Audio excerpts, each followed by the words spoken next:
बिस्मिल्लाहिर्रहमानिर्रहीम। अस्सलाम वालेकुम नाज़रीन, मैं हूं जावेद चौधरी। ये किसी बड़े इमाम की जिंदगी का वाक़या है ख्वातिनज़ात।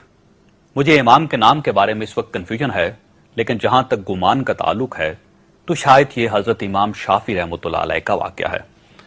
हजरत इमाम शाफी रहमतुल्लाह अलैह के दौर में एक आवासी खलीफा ने अपनी बेगम को अजीब तरीके से तलाक दे दी और यह तलाक बाद अज़ा फिका का एक बहुत बड़ा मसला बन गई। बादशाह सलामत मलका आलिया के साथ तशरीफ रखते थे और हंसी मजाक में उन्होंने अपनी बेगम से पूछ लिया, तुम्हें मेरी शक्ल कैसी लगती है। मलका आलिया बादशाह सलामत की अजीज तरीन बेगम थी। वो शोही में आ गई और उन्होंने बादशाह सलामत से कह दिया, मुझे आप शक्ल से जहन्नमी लगते हैं। यह फिक्रा सुनने के बाद बादशाह सलामत को गुस्सा आ गया और उन्होंने जलाल में आकर फरमाया, मैं अगर जहन्नमी हूं तो मैं तुम्हें 3 तलाकें देता हूं। मलका आलिया ने सुना तो उन्होंने रोना पीटना शुरू कर दिया। बादशाह सलामत को भी चंद लम्हे बाद अपनी गलती का एहसास हो गया। बादशाह सलामत ने अगले दिन मुल्क के तमाम बड़े उलमा, मुफ्ती साहबान और इमाम दरबार में तलब कर लिए और उनसे पूछा, क्या मेरी तलाक हो चुकी है। सबका कहना था तलाक हो चुकी है और शरीयत की रोशनी में मलका आलिया अब आपकी बेगम नहीं रही। लेकिन इस महफिल में एक नौजवान मुफ्ती भी मौजूद थे। वो मुफ्ती खामोश बैठे रहे। बादशाह ने उनसे खामोशी की वजह पूछी तो नौजवान ने अर्ज किया, जनाब ये तलाक नहीं हुई क्योंकि आपने मशरूत तौर पर कहा था कि अगर मैं जहन्नमी हूं तो मैं तुम्हें 3 तलाकें देता हूं और अभी यह तय नहीं हुआ कि आप वाकई जहन्नमी हैं। आपको अगर कोई शख्स जन्नती होने की गारंटी दे दे तो आपकी तलाक नहीं होगी।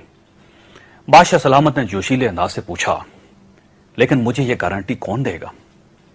सब उलमा कराम ने इस सवाल पर अपने सर झुका लिए क्योंकि कौन जन्नती है और कौन जहन्नमी, दुनिया में कोई शख्स किसी शख्स को इसकी गारंटी नहीं दे सकता।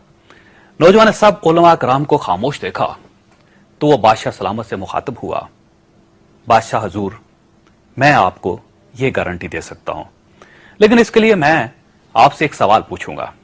अगर आपका जवाब हां हुआ तो मैं आपको जन्नती होने का सर्टिफिकेट दे दूंगा। बादशाह ने कहा, हां पूछो। नौजवान ने अर्ज किया, जनाब क्या आपकी जिंदगी में कभी कोई ऐसा मौका आया था कि आप गुनाह पर कादर थे लेकिन आपने सिर्फ अल्लाह ताला के खौफ से गुनाह कबीरा छोड़ दिया। बादशाह ने सर उठाया और कहा, हां एक बार ऐसा हुआ था। मैं अपनी ख्वाबगाह में दाखिल हुआ था। वहां एक नौकरानी सफाई कर रही थी। वो लड़की इंतहाई खूबसूरत थी। मैं भटक गया। मैंने दरवाजा अंदर से बंद कर लिया। मैं उस लड़की की तरफ बढ़ा तो उसने रोना शुरू कर दिया और वो चिल्लाकर बोली, ऐ बादशाह, अल्लाह से डरो, वो तुमसे ज्यादा ताकतवर है। मैंने ये सुना तो मेरे ऊपर अल्लाह ताला का खौफ तारी हो गया। मैं बादशाह था, वो लड़की मेरे कमरे में थी। मैंने अंदर से कुंडी लगाई हुई थी और उस वक्त दुनिया की कोई ताकत मुझे बुराई से रोक नहीं सकती थी, लेकिन मैंने सिर्फ अल्लाह ताला के नाम की वजह से दरवाजा खोल दिया और उस लड़की को जाने की इजाजत दे दी। यह वाक़या सुनकर नौजवान मुस्कुराया और उसने कुरान मजीद की सूरा नाज़ियात की आयत नंबर 40 की तिलावत फरमाई, जिसका तर्जुमा कुछ यूं है, जो अपने रब के सामने खड़े होने से डर गया और उसने अपने नफ्स को ख्वाहिशात में पड़ने से बचा लिया तो ऐसे शख्स का ठिकाना जन्नत होगी। इसके बाद नौजवान ने कहा, बादशाह सलामत, मैं आपको गारंटी देता हूं आप जन्नती भी हैं और आपकी तलाक भी नहीं हुई।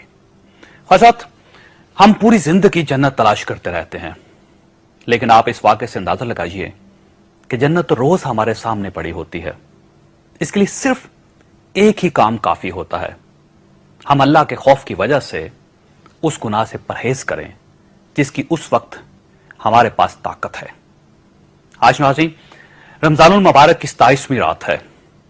इस रात को दुनिया की अफजल तरीन रातों में से एक रात कहा जाता है। आज की रात हम अगर एक वादा कर लें तो मेरा ख्याल यह है कि बनु अब्बास के उस खलीफा की तरह हमें भी दुनिया ही में जन्नत की गारंटी मिल जाएगी। हम ये वादा कर लें कि हम आज से सिर्फ अल्लाह के खौफ की वजह से उस गुनाह से परहेज करेंगे जो हम कर सकते हैं और कोई शख्स हमें اس گناہ سے روک نہیں سکتا۔